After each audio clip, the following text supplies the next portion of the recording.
China is laughing at us. The world has been laughing at Africa and will continue to laugh at us. The Chinese are clearly using us to do their dirty work. And it seems to be really quite concerning. Why is it that we are naive and oblivious to the fact that they're using us to scam our people out of our own money? Truly, what do these governments, professionals, and leaders do? Are we not embarrassed? We should be. Our government officials, how can we prevent this? Do we not understand how much the world needs us? Happy month of June, diaspora. We have a Chinese crisis in Africa, a serious one, and not just one in one part of Africa, but in a variety of different parts across the continent. For the past 5-6 years, there's been a significant rise in people from China in Africa, and it seems to be really quite concerning. What is the agenda here? And what is it that is so big within our continent that they're itching to acquire? Chinese cyber scam bust in Zambia, increased investments in the continent, and the continuous neocolonialism in Africa. All this coming up on today's show with no bias, no lies, real Vim, Real Kasa. The Real Kasa Show. So an article published by the ADF, the African Defense Forum, recently they published an article during the first week of May, and it reads, quote, "A Chinese cyber scam bust reveals Zambia's efforts to disrupt online fraudsters." What is going on? So in the city of Lusaka, Zambia, there's supposedly a call center named Golden Top Support Services. But in reality, this company has been used as a cybercrime platform that was owned by the Chinese to scam innocent people out of their own money through telecommunication systems such as WhatsApp and Telegram. According to the source, the African Defense Forum, approximately 90 people involved in the scam were arrested, with 35 Chinese nationals and 70 Zambian employees. So let's just hold on real quick, right? So do we see, right, the difference in the number of 35 Chinese nationals to the 70 Zambian employees? I'm just gonna put that out there real quick. 35 Chinese nationals to the 70 Zambian employees. The Chinese are clearly using us to do their dirty work. Let's be so for real. Clearly. Why is it that we are naive and oblivious to the fact that they're using us to scam our people out of our own money? Out of our own money. Come on. So most of these Chinese nationals, right, they came from the countries of Peru. They came from Singapore and the United Arab Emirates. So those that were Chinese actually entered into the country illegally or were undocumented. And Zambia has very strict policies about individuals entering the country undocumented or wanting to work without the right documentation. So that leads me to think, but if that's the case, how were they able to manipulate the system? How? Again, if Zambia has these strict rules, how are they able to manipulate the system? Are our governments working in Africa? Like, this takes me back to Congo. You know what I mean? The Democratic Republic of Congo. Is their government working? Is Zambia's government working? Are our governments working in Africa? Or is it just old politicians and people in office just sitting and crossing their arms and just letting their people suffer here? Truly, what do these governments, professionals, and leaders do? You allow our people to be taken advantage of, allow our minerals to be exploited, and then you get a cut of the pie, which is nothing. In the long run, while you allow our minerals to be taken to do wonders in other parts of the world, our people are still lacking. This is absolute nonsense. Absolute nonsense. I will put it straight and clear, absolute nonsense. Come on now. So let's just go into why this is happening, right? Well, if we just simply stop and think, right, we can clearly see that the cost of living currently in Africa has rapidly gone up. With our currencies across the continent, depreciating against the dollar at a very, very fast rate. People are looking for jobs. People are looking for jobs, any job they can get to make themselves useful in any type of way or capacity, to make bread and keep a roof over their head. The same way people in America have their jobs in order to keep a roof over their head with this high cost of living. America has high cost of living currently right now, especially within the East Coast, but this is nothing compared to the corruption and the atrocities taking place in the continent. This does not compare at all. Our people are literally selling themselves for what, $1? When you transfer it over, it's $1. If it's to kill each other for kwacha, for Zambian kwacha, or a cedi, or a naira, or a rand, people are willing to do that in Africa. That should put into perspective where we stand as a people. And the African diaspora is here, right?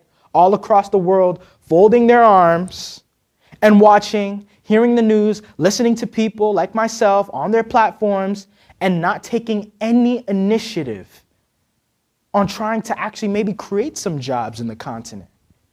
We have folded our arms and have allowed our people to be used as pawns, truly pawns, truly pawns. Are we not ashamed? Are we not embarrassed? We should be. China is laughing at us. The world has been laughing at Africa and will continue to laugh at us. They're probably sitting there right now like, let's all laugh at Africa. Let's all laugh at Africa, guys.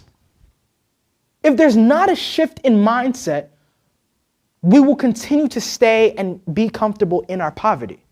We are way too comfortable, way too comfortable.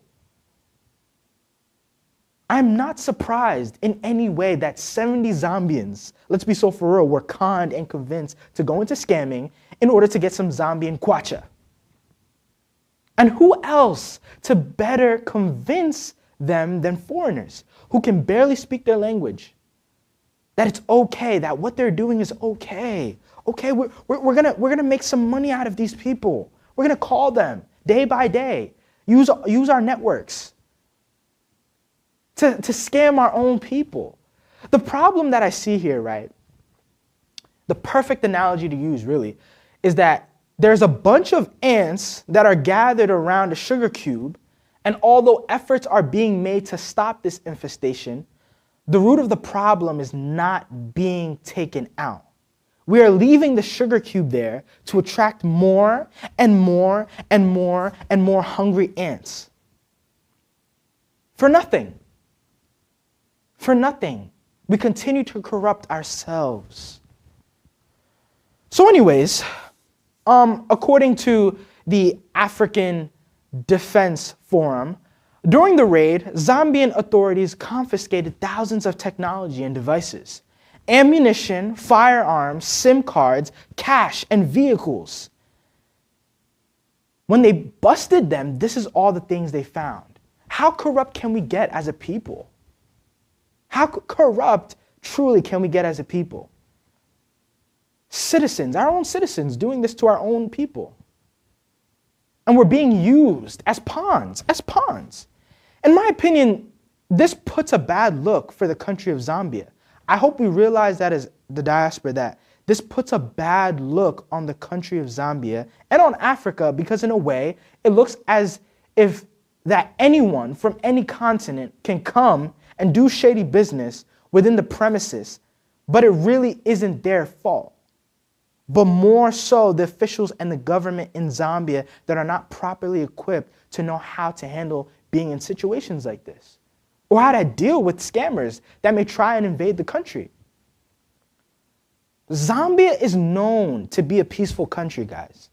The problem is that people with bad intentions come and put a bad look on the country due to their nefarious plans or schemes. Unfortunately to say, right, Cybercrime has had a high rise in Zambia. And first of all, it's not new. Cybercrime in Africa, period, is not new. 419 is not new. Nigerians have been doing it, and Nigerians have topped the charts with 419. I'm sorry to say, but they have. Honestly, it's not new. Cybercrime is not new, right? So, which means that it has become easier. It has truly become easier for anyone to do this kind of business. Although Zambian officials have made efforts to reduce the percentage of cybercrime, there are few cracks, right, that have been found within them. For instance, right, they are all understaffed and underfunded, right? They're not getting paid anything, which creates a barrier for them to be able to detect and protect those from being scammed from these companies or from these outside countries, right? So that leads me to ask, right, how can we prevent this? Diaspora, Africa, our government officials, how can we prevent this? I'm calling on all of you guys today, right? How can we prevent this from happening? One tactic, right, that the Zambian officials could implement, to be honest, into their governmental system is, I guess, adding a cybersecurity program where like individuals can be trained, to know how to use technology, to protect those from being a victim of cybercrime, malicious activity, and possible scammers on their internet. I think this will actually equip them with the necessary tools and, and skills they need, to understand how they can maneuver in their digital system and defend those who may have been attacked by cybercrimes. I think this will actually give everyone, more knowledge on what to do and what not to, put themselves in, right? Again, ladies and gentlemen of the African people, we have bright young minds within the continent and in the diaspora that are uniquely blessed and graced with such mantles and graced with knowledge beyond comprehension by the Almighty God, given by the Almighty God. Like, do we see the Indian and Pakistani diaspora? Do we see how they have taken over the markets, especially within the IT industry, within the tech industry, within the cyber industry? They're running it. They are simply running it. Let's just put that out there. I think for so long we've wondered how they're doing it, but they are running it, right? I recently, attended a graduation for the Stevens Institute of Technology, and just wow, my mind was like truly blown by how many Asians were receiving their masters. Truly astonishing, actually. But I'm not surprised because in the 90s and probably in the early 2000s, according to knowledge, India was the prime center for Western companies to outsource IT and tech support in the United States. Mainly because most Indians spoke decent English, and also because, India was obviously as well previously, under British rule too. Over time, I think, those IT and tech support roles naturally transitioned into more and more developer roles. And now they've taken over the game, basically. But what do they do? What do they do that we're not doing? What's the difference here? The difference here, right, is that they go back to their countries. They go back to their countries and develop themselves for the better, and they won't sit and cross their arms for foreigners to come and develop them in order to create something of high value in their community. Let's learn. Let's learn from them. Let's put our minds to use. Let's put our minds as Africans to use and learn from them. Simply they're doing it and they're running the market. They're running the market and they're owning it. I was truly astonished by what I saw at the Stevens Institute of Technology. It was truly amazing and God bless them, truly. But anyways, right, there's surely a very good reason why, although China's investments in the continent continue to increase, it is only focused on the sector of minerals and oils, right? Besides the crime and everything that they've been doing and Zambia busting them finally, right? There's also been high investments, in Africa, in the continent. And this is due to, minerals and oils, them wanting that. So not only is China advancing in global energy transition for the amelioration of its own economy, but a huge deficit gap is still ensuing that and plaguing the African continent as we still battle with the energy crisis, right? That also aids in the flattering progress of our own agricultural, right, values.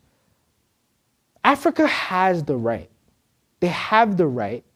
They have the capacity and wisdom to develop its external partners. We have the wisdom. We have the minds. And so this begs the question, have we sought to help our own? Have we sought to help our own? Do we not see how much these Western and Asian countries rely on our resources and cooperations to thrive?